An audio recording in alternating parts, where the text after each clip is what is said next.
The Blair Witch Project is considered one of the most successful films of all time, grossing nearly $250 million worldwide. The film follows three filmmakers who hike the Black Hills Woods near Burkittsville, Maryland, to film a documentary about a local myth known as the Blair Witch. The three disappear, but the equipment and footage is found a year later. An entire history was created for the franchise that, of course, was fabricated. But there is real history behind the lore that I'm happy to share with you. Let's get started.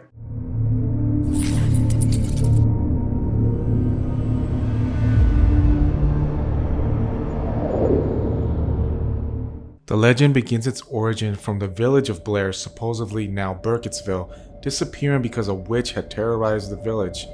Elly Kedward was the accused created for the film. Established in 1824 by Bramwell Burkitt, the village has never been known as Blair. However, the Maryland village does exist. Real history will show us that it was not uncommon during that time period for settlements to just disappear. In fact, I covered it in a previous video about the Green Ridge Forest. Unfortunately, one colony could not escape this fate. The colony of Roanoke, North Carolina disappeared in 1590. Roanoke was England's first attempt at a permanent settlement in the New World.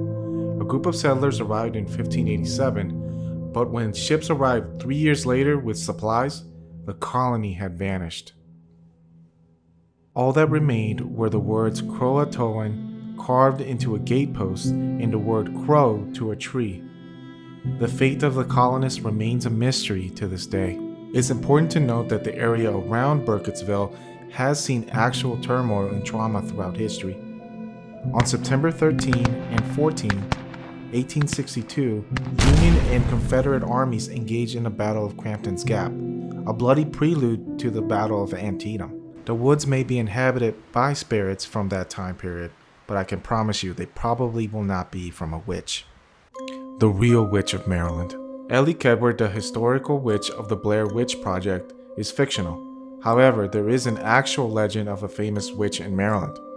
Moll Dyer is said to have lived in Leonardstown during the late 17th and 18th century. A harsh winter arrived and an epidemic hit residents. Moll Dyer was accused of cursing them. A group of vigilantes chased her into the forest.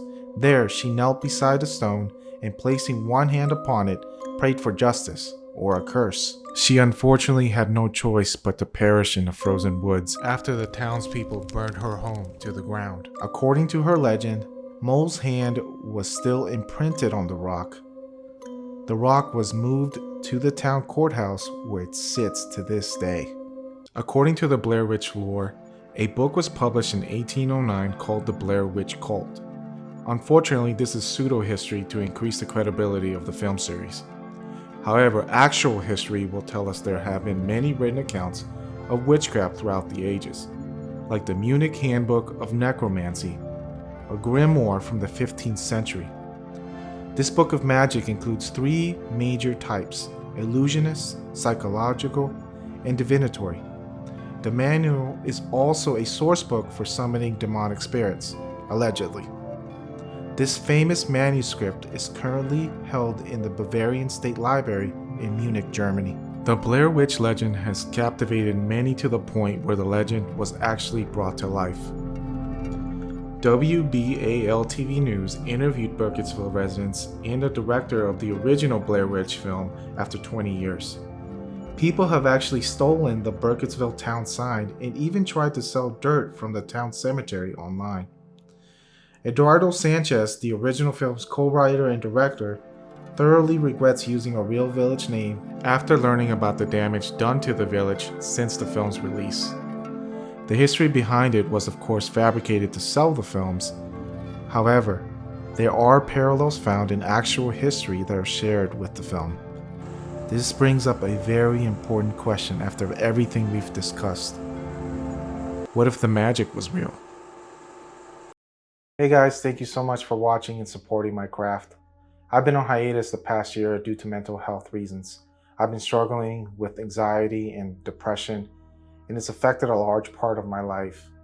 I recently found out that insurance can actually help with the counseling costs associated with anxiety, and depression, and other mental health disorders. I want to remind you that you are not alone and that I wish you the best. I'm going to leave resources in the description below, and I look forward to hearing from you guys soon. See ya.